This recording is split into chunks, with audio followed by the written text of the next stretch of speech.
No Acre são 7h mais 7 minutos. Já estamos de volta com o segundo bloco do Bom Dia Rio Branco desta quarta-feira, hoje 5 de setembro. Agradecendo sempre a sua audiência, a sua companhia. Você que desde cedo acompanha o Bom Dia Rio Branco, ou você que está ligando o seu televisor agora, eu gostaria de relembrar que todas as informações, tudo que já foi exibido no primeiro bloco do Bom Dia Rio Branco e o que será exibido agora, você vai poder rever acessando o site www.oriobranco.net. Conforme eu anunciei antes do intervalo comercial, eu converso hoje com Marcos Alexandre Médici Aguiar Viana da Silva, engenheiro, 41 anos, natural de Ribeirão Preto, chegou no Acre em 99, em 2002, durante o primeiro mandato do ex-governador Jorge Viana, foi gerente de projetos da CEPLAN, de 2003 a 2006, no segundo mandato do ex-governador Jorge Viana, foi secretário adjunto de planejamento, de 2007 a 2012, foi diretor do DERACRE. Nesse mesmo ano, em 2012, foi eleito prefeito de Rio Branco com 90.557 votos, o que representava 50,77% dos votos válidos. Em 2016, foi reeleito com 104.311 votos, representando 54,87% dos votos válidos. O candidato é casado, pai de 3 filhos e é o candidato da Frente Popular do Acre, composta por 15 partidos. Marcos Alexandre, bom dia, seja bem-vindo. Obrigado por aceitar o nosso convite. Tião, eu que quero agradecer, quero aproveitar e dar um bom dia para as pessoas que estão em casa nos assistindo. Quero pedir licença para entrar na sua casa, no trabalho, da onde você estiver assistindo a entrevista. Muito obrigado. E aqui a TV Rio Branco também. É uma alegria retornar aqui, poder falar desse momento tão importante que nós estamos vivendo, que são as eleições, que é a festa da democracia. Muito obrigado. Candidato, quando se fala em política, em campanha eleitoral, muito se fala em poder ajudar, poder contribuir com o desenvolvimento da cidade, com o desenvolvimento do Estado. Com todo esse currículo e com toda essa experiência e essa oportunidade de ter contribuído não só com Rio Branco, mas com todo o Estado, eu lhe pergunto, por que o senhor quer ser governador do Acre? Olha, Tião, primeiro porque eu me sinto preparado. Enfrentei grandes desafios, a começar pela minha vida. Eu nasci numa família humilde, pai e mãe que não terminaram nem o ensino médio. E eu tenho orgulho disso, de ter nascido numa família pobre, né? Quero mandar um abraço para minha mãe, para minha avó, para minha família, lá no bairro da Conquista, eles moram lá. E foi tudo muito difícil, como a gente diz, eu ralei muito para chegar até aqui. Estudei a vida inteira em escola pública e aquilo que a gente conquista com sacrifício, a gente dá valor, né? Eu fui fazer faculdade, fui aluno bolsista porque era aluno carente. Comecei a trabalhar, sempre procurei dar o meu melhor por onde passei. Você colocou aí, no planejamento do Estado foram 8 anos, no DERAC foram 6. E foi um grande desafio concluir as obras das estradas do Acre todo, trabalhar nos aeroportos. Depois tive a oportunidade que o povo de Rio Branco me deu de ser o prefeito da cidade, um orgulho da cidade que eu tanto amo. Então reuni experiência nesse período, acumulei grandes desafios que foram vencidos. Me sinto preparado para cuidar com carinho, com amor e com dedicação do futuro do nosso Estado. Nós estamos vivendo um momento do país delicado. É preciso que a gente enfrente esses desafios com muito trabalho. O governador tem que gostar de trabalhar, de acordar cedo, de enfrentar problemas. E eu me sinto preparado, por isso aceitei o convite da Frente Popular. O senhor conhece a situação não só do país, mas do Estado, a crise que se tem passado. Como é que o senhor pretende, por exemplo, como é que o senhor pensa em resolver os problemas do Estado? Vamos começar falando aqui por um tema mais polêmico, que é a questão da segurança pública. O que o senhor tem, o que o senhor traz ali no seu plano de governo? Olha, Tião, nós temos uma questão nos últimos 3 anos que se agrava, né, em todo o país. Eu via recentemente a reportagem sobre a questão das facções. 2 milhões de pessoas arregimentadas em todo o país viraram verdadeiras empresas, né, do crime e o enfrentamento que o Brasil tem tentado fazer, os estados, né?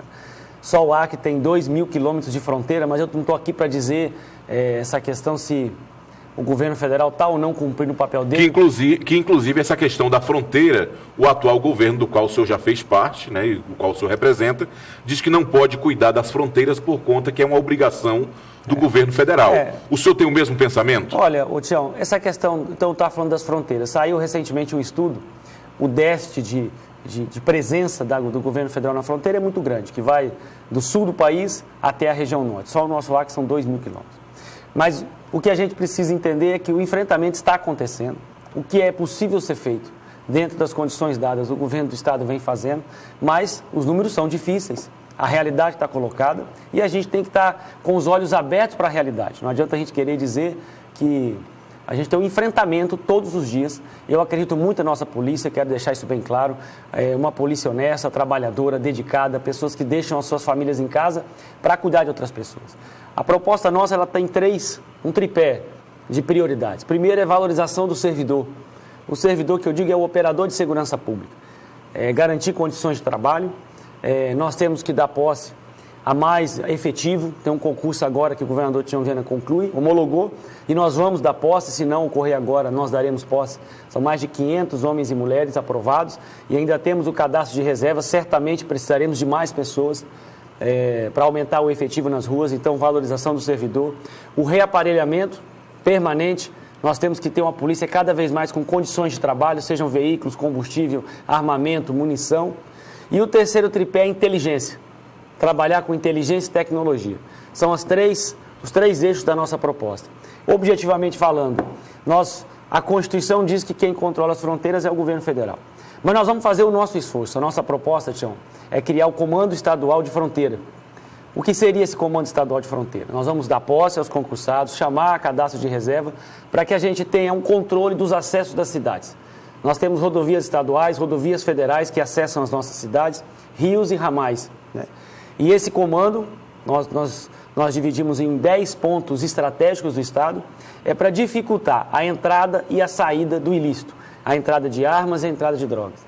A gente precisa reforçar esse controle, vamos fazer a nossa parte e cobrar a parte do governo federal. Então, eleito governador, o senhor esqueceria essa discussão de que as fronteiras é de responsabilidade do governo federal e tentaria fazer mais? Seria isso? Na verdade, não é esquecer, porque a União tem uma obrigação constitucional do controle das fronteiras. A proposta nossa com esse comando estadual, que nós estudamos e está bem detalhada no nosso plano, é para que os acessos das cidades... Eu estou dando um exemplo aqui, Tião. Você pega o carro aqui e vai para Cobirra, 10 vezes vai e volta e ninguém para o seu carro. É uma rodovia federal. Se você vai para a fronteira com o Peru, a mesma coisa. O que nós vamos fazer, agora foi criado o Sistema Nacional de Segurança Pública a partir da reunião que foi feita aqui com 23 governadores em Rio Branco, a partir do convite que o governador Tião Viana fez, inclusive com os ministros, e eu participei da reunião o tempo todo. Foi uma grita geral em relação à questão da segurança pública pelos governadores. O que nós vamos fazer é controle dos acessos das cidades, para que a gente não permita a entrada de droga, nem entrada de armas, e que também, caso haja roubo, qualquer situação, não se tenha uma condição facilitada de sair dessas nossas cidades.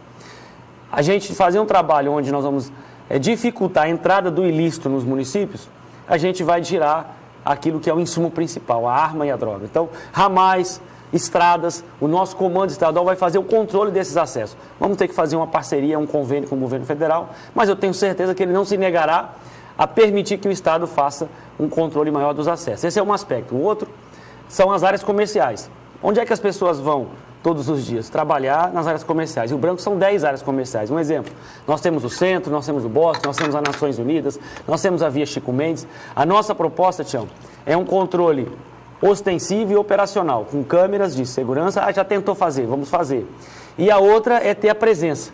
A guarnição da polícia, as pessoas chegam para trabalhar 6 horas, saem no final do dia, ter a presença, ter o vínculo daquela guarnição lá com os comerciantes, para que eles saibam a quem recorrer, uma convivência, que a gente chama até de polícia de aproximação.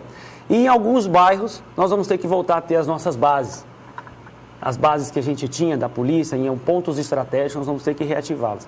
Então, esse tripé é nosso conceito, o Comando Estadual de Fronteira, Comando Estadual de Fronteira e o controle das áreas comerciais com vídeo monitoramento e também com um efetivo presente durante todo o horário comercial. Candidato, quando o senhor fala em valorização dos servidores da segurança, aí me vem à mente a questão, por exemplo, de uma reivindicação, de uma reclamação do pessoal da Polícia Civil, que é a equiparação do salário deles com o salário da Polícia Militar.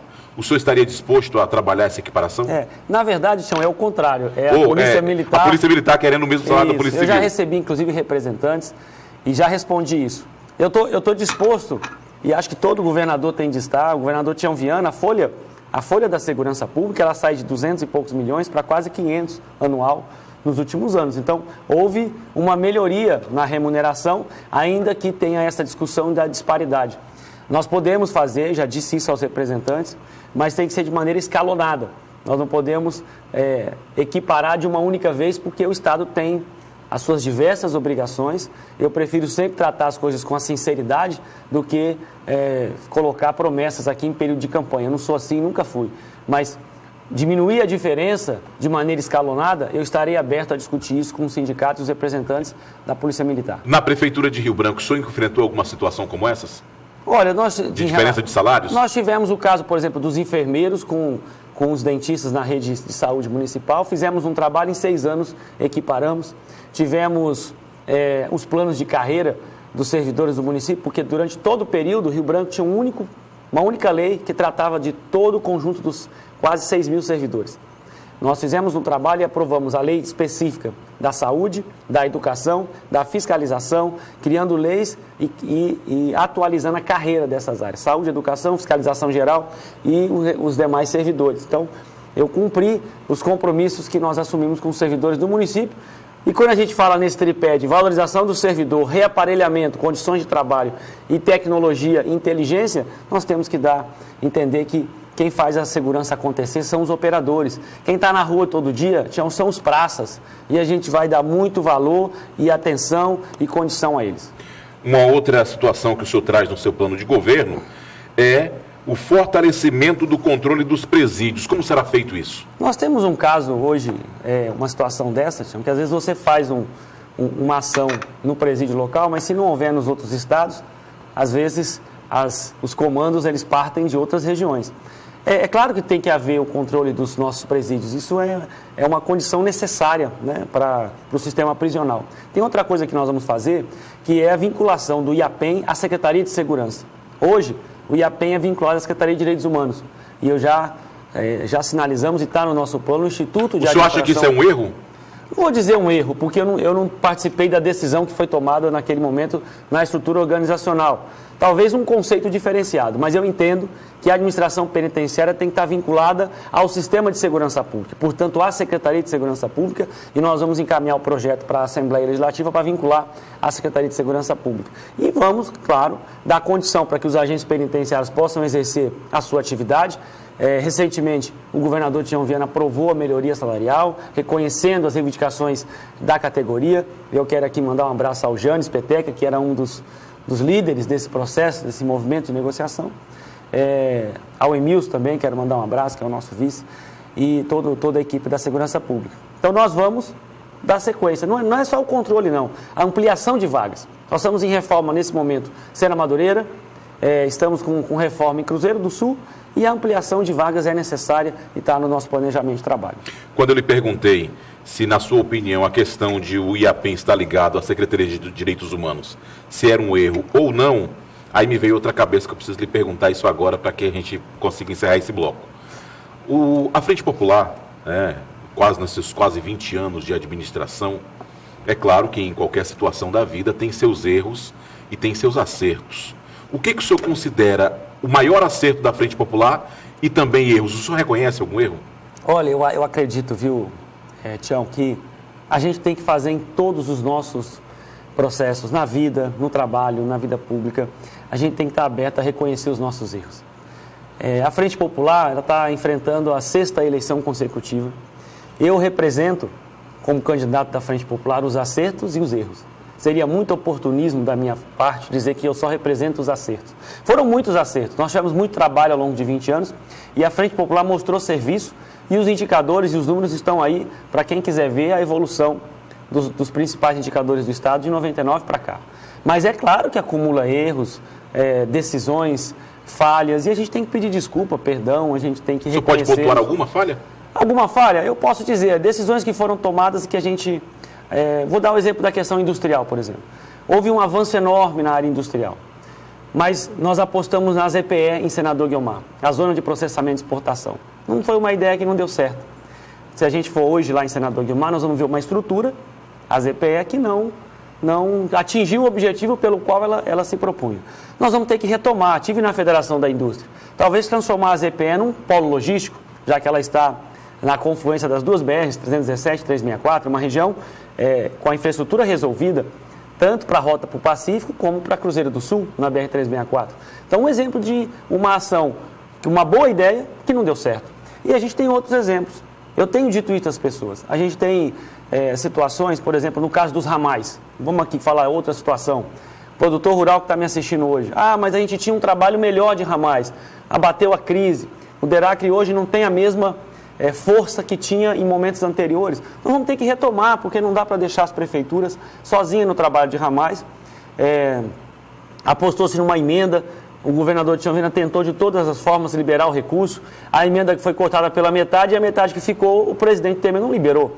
Mas quem sofreu com tudo isso? Foram os produtores. Então, reconhecer que esse ano nós não tivemos condição de trabalhar em ramal, pedir desculpas e avançar. Muito investimento na produção foi feito, a reportagem agora há pouco mostrou, os grandes investimentos, e a nossa economia está na contramão dos outros estados. Saiu agora o estudo do IBGE, o Acre 2,7% de crescimento do PIB, diferente da maioria dos estados que ou não cresceu ou decresceu.